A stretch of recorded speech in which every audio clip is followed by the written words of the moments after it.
Take a cork and hold it under the water. You got a picture of that? That's how most people are living. The cork wants to float, but you're not going to let it float right now. The cork will float. Its natural state is to float, but you're doing something unnatural to it. You're holding it under the water, just like you do something unnatural by blaming someone, by hating someone, by feeling inferior. These are unnatural emotions. They feel normal because so many people are doing them, but as far as your natural energy goes, it's unnatural. So when you let go of the cork, it bobs to the surface. That's as complicated as this subject is. We know you to be reasonable people. So let's say that you've decided to put a swimming pool in your backyard, and the contractor comes to you and he says, we can go about digging this hole in 2 ways. And he shows you a picture of a great big old digger machine, a backhoe, that with this, we can dig this hole in 2 days. And then he pulls a teaspoon out of his pocket and he says, we could use this too. It'll take a little longer. It's up to you. I'll follow your lead. You'd say, let me think about it and I'll get back to you. Or you'd say, well, a lot of people have a hard time with this decision. A lot of people, they'd rather go about it the impossible way rather than use the tool that will really get the job done. We are making fun of you. We're making fun of the human resistance to tapping into your power. Now, why would someone resist tapping into their own power? Well, maybe you don't know your power's there. Maybe you don't know your inner being exists. Maybe you don't know about the energy that creates worlds. And since we do know all of these things, it seems incredulous to us that anybody would not want to tap into their own power. And somebody says, it's hard. And we say, you've got to be kidding. It's hard to focus. Is that hard? Is it hard to hear the air conditioner? So why wouldn't you be willing to focus on that for a minute? Well, it's boring and you think that you want to be more engaged. Well, what if by quieting your mind and being less engaged, you could tap into the energy that creates worlds and tap into your true power? Don't you think you'd be willing to listen to that for a minute? So we know if you've never done it and someone says, do it, and you say, no, I've never done it. And someone says, well, it's a good idea if you do it. And you say, well, it's hard for me. I can't do it. If you've never done it, then it seems like an equal argument. Well, it's a good idea. Don't want to. It's a good idea. Don't want to. It's a good idea. Don't really want to. It's a good idea. I know, but I think I'll pass on it for now. But if you, in a weak moment when your resistance was way down, you decided to focus on that, and you actually felt the relief of all the struggles and worries in your body falling away. And you actually felt the detachment of your physical beingness from all the resistant problems of the world. And you felt the vibration of your being rise. And then in that base of true freedom, an idea just softly came across your mind that lit you up and felt like a good idea. Not a life-changing, write a book and save the world idea. An idea of go get a milkshake, or the idea of get in your car and go over here. An idea of pick up the phone and call this person. For Esther, move that piece of furniture over there. Just something that just seems like a really good idea. And you follow through with that, and in the process of moving that piece of furniture over there, you meet one of the most delightful people you've ever met in your life who is seeking everything that you have to know, and you end up having one of those most meaningful conversations of your lifetime, because coming out of meditation you had the thought about moving some furniture around. Then you catch on that your inner being is guiding you through the path of least resistance, but you've got to be willing to find the path. And when someone says, it's hard for me to meditate, what we hear them say is, I know there's a path out there, but I'm not looking for it right now. I've got a teaspoon in my pocket that's serving me just fine. The argument for not doing it comes from ignorance.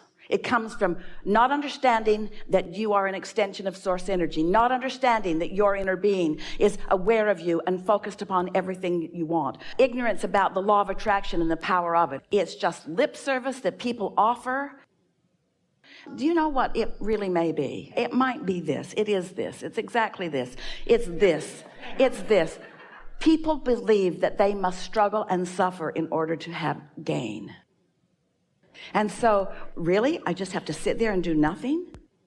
That doesn't make any sense. I've been taught my whole life, you got to work the hardest, and you got to be the best, and you got to be seen in the best light. So much has been taught to so many who have not been under the influence of the love of their source. They've been under the influence of other humans who need them to do stuff because they're not under the influence of their source. Think about it. If you don't know about source energy, aren't you going to try to gather a bunch of humans together and convince them to do your bidding? You need to not be selfish, they will say to you. Don't do what feels best to you. You need to follow these rules that feel best to me. And it's surprising that you don't say, wait, that feels off to me. I don't get to be selfish, but you do. And so it's a hard sell for us because humans, they've done a number on you. You don't expect it to be easy because you've been digging swimming pools with teaspoons for so long that that's your orientation. And so when someone says, oh no, there's a better way, you say, well, I haven't seen it. You'll have to show that to me before I believe that. Well, with swimming pools, you believe it because you've seen it. But that's not a good criteria. We want so much for you to not need to see something before you believe it. That's what's slowing you down. If you will believe it, then you will see it.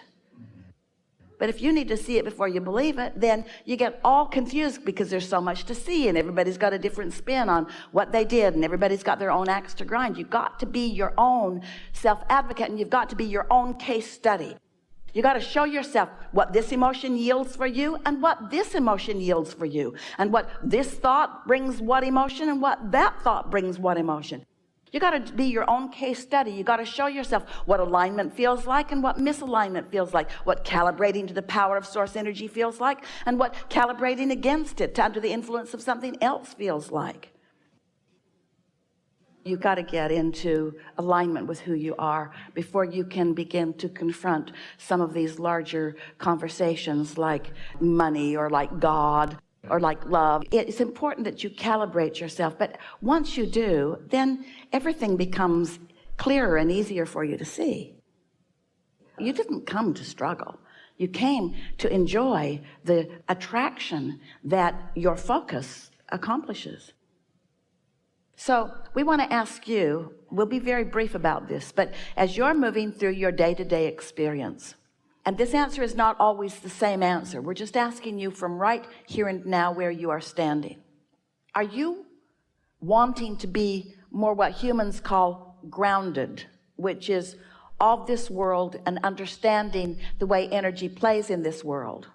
Or are you wanting to leave your physical grounding and escape or move to the higher energies? You're mixed in it. So here's what we want you to understand about that. You are here in these bodies for a reason. And you cannot be other than grounded because you are here in this physical body where there are things for you to explore. We want you to embrace your, what you might want to call groundedness. If you can't take those energies and focus them into something that feels meaningful to you here in this body, you're missing the point of being here in this body. You're not here to prove something. You're not here to fix something. You're not here to undo something. You're not here being tested. You are magnificent creators in the most delicious environment in which to create. Because here, on this leading edge, creative genius that you are, your thoughts turn to things. Your thoughts turn to experiences and to sensations and to the manifestations of emotions. Your thoughts turn to evidence of things. Your thoughts turn to material things, to experiences. You are here on this leading edge because you are a physical being in physical environment who have intended to have physical creations.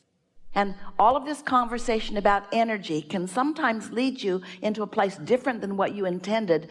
In other words, when you calibrate yourself to the vibration of your inner being, you know what your inner being is thinking about? Life on planet Earth. When you calibrate yourself to your inner being, you know what your inner being is thinking about? Things that you've been asking about that are physical in nature that you've put into your vortex. Your inner being is thinking about your financial remuneration. Your inner being is thinking about your relationships with your girlfriends and your boyfriends. Your inner being is thinking about your relationships with your children and your employers. Your inner being is thinking about the things that you're inventing and discovering. Your inner being is thinking about your rendezvous. Your inner being, hear this, is thinking about what pleasure you might have in this moment as you allow yourself to rendezvous with the things that you have put into your vortex. So when we talk to you about physical and non-physical inner being and you, when we talk to you about your emotions, when we talk to you about your point of attraction, your true point of attraction, which is where your inner being stands, we do not seek to split you up. We seek to bring you together. But when we bring you together, when you come into vibrational concert with your inner being while you're here in this physical body, do you know what that concert of you and you is focused upon? Life on planet Earth. It's about living with each other and loving each other and acknowledging each other and uplifting each other. It's about seeing the things that make you feel like you want to praise them. It's about happy. It's about evolution. It's about expansion. It's about more. It's about color. It's about brightness. It's about sound. It's about music. In other words, don't let yourself think that all of this conversation that we have, while it's spiritual in nature and vibrational nature, don't let it distract you from the importance of you being here in this physical body. You're supposed to be here in this physical body, and you're supposed to like being here in this physical body. You're supposed to like your physical body. You're supposed to feel honored about being physical in this time and space. And the more you calibrate to who you really are, the more you will know all of these things, the more you will feel it. Esther, before she took her walk yesterday, she was doing her segment intending. And she always writes things that include feelings. And so she wrote, I love the feeling of this sweet air on my face, in my mouth, and in my lungs. I love smelling and feeling and eating this air. And then she said, I love meeting and knowing all these little critters who live on this loop, who often don't show themselves to me, but I know they're there. In other words, she was activating and salivating over her co-creators that she knew were going to be out here on this loop with her this day. She wrote more about other things, but as she's walking the loop, right away, the fragrance in the air was uniquely not fragrant in the sense that it was flowers. It was fragrant in the sense that there was enough moisture in the air that she could smell the ocean in it. And so she just sort of took it in. She felt her entire body rising to the deliciousness of that, like never before. And she knew for sure it was because she got out ahead of it and got herself prepared to recognize it when it met her. She was not reaching to be joyful. She was joyful in her writing. She didn't write to be joyful. She wrote because she is joyful. Can you feel the difference? This segment intending is about how I feel now. I feel loved. I feel blessed. I feel sure. I feel eager. I feel happy. I feel whole. I feel vibrant and alive. Can you feel what that's doing? It's activating her vibrational point of attraction. Then anything that is a vibrational match to how she feels must show itself to her.